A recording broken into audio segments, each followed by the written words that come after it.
Hi everyone, it's Kirsty. Welcome back to my channel. Today's video is going to be about meal planning.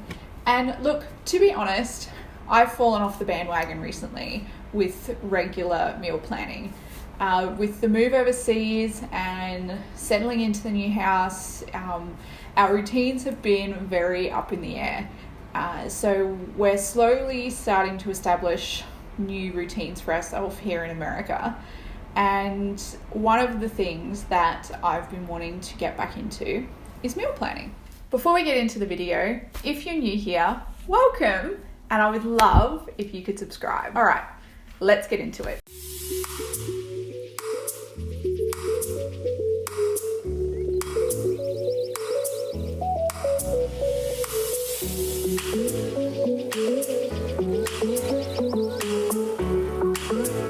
So, why meal plan? Well, number one is it's much healthier. If you're getting fast food all the time or takeaway, then that food, what goes with fast, tends to be unhealthy. Number two is it's much cheaper. Getting takeout a number of times a week gets expensive, and especially when you're often upgrading your meals and getting the side of fries and the soda, the soft drink with that, the price adds up. Now, I know that when you work full time, it's hard to find the time and the energy when you come home from a full day at work to then set aside 30-40 minutes to cook a meal. I am perfectly guilty of this when I worked full time back home in Australia. But meal planning honestly helps with this. You plan out your meals for that week and you go in one hit and you buy everything that you need to make those meals for that week. That way, you're not coming home and it's dark outside and you're tired and you open the fridge and you realize that you don't have what you need to cook a meal for that night. So here's how I meal plan. Step one is you need to look at what you've got on for that week. So for example, on Monday nights, Scott and I do Pilates. And we don't get home until about 7:30. So the last thing we want to do is cook a meal that night that takes a lot of time or a lot of prep. So Monday nights tends to be our quick meal night. And that doesn't mean we don't cook or we get takeout. That means I plan something that is quick, easy, and simple to make. And you might do the same thing. If your kids have after school activities, swimming lessons, sport, music lessons, on certain nights of the week, don't plan big meal prep nights those nights. Or your alternative might be that maybe you can do the prep while the kids are at school or earlier in the day, or ahead of time somehow, and then it might be much quicker and simpler to do once you get home.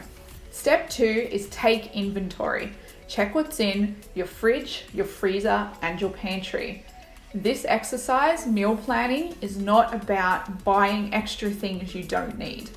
It's about using what you've got. So see there's items in your fridge or your pantry that needs to be used up that are close to their expiration date. Plan to use those that week. We actually buy most of our meat from Costco and we buy it in bulk. So when I'm talking about inventories, this is one of the things I do. I have a lot of meat in my freezer and I need to work through and use it. So I tend to plan my meals around protein. I know what I've got in there, I know what I need to use, and that starts the basis for my meal plans. The other thing you want to consider is if you're buying a specific ingredient for one meal and you know that you're not going to use it all up, then plan a second meal that uses it as well so that you're not wasting food. Step number three is don't make it harder on yourself. Stick to your favorites during the week. Try new recipes, but maybe just try 1 or 2 new recipes a week. Step number four is start planning. You know your schedule, you know what your inventory is. You've got an idea of maybe a new recipe you want to try, so start recording it.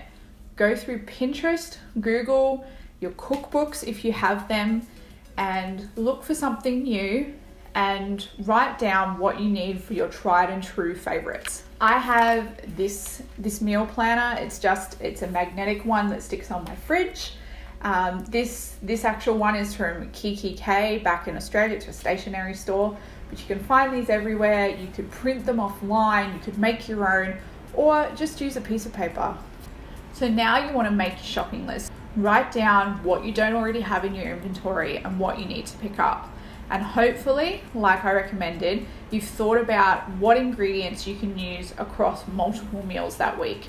That will make your shopping efficient and much more cost effective. I like to break my shopping list up by the type of produce or food it is. For example, I list all my fruit and veggies together, I list my canned goods together, I list my dairy together, and so on and so forth. And finally, go shopping. You've got your meal plan, you've got your shopping list, you know what you need.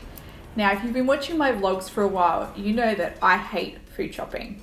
I love to cook, but I do not like food shopping. So I like to, as I recommended earlier, get everything I need for that week. Then I only have to brave that supermarket once a week. So those are my tips for meal planning and how I go about it each week. If you have any tips on how you meal plan that you'd like to share, please leave them in the comments down below. I'd love to hear from you, and maybe you'll help someone else as well. I hope you enjoyed today's video. If you did, please give it a thumbs up and subscribe to my channel. If you're new, leave me a comment down below introducing yourself. I'd love to hear from you. Thanks for watching, and hopefully I'll see you soon. Bye.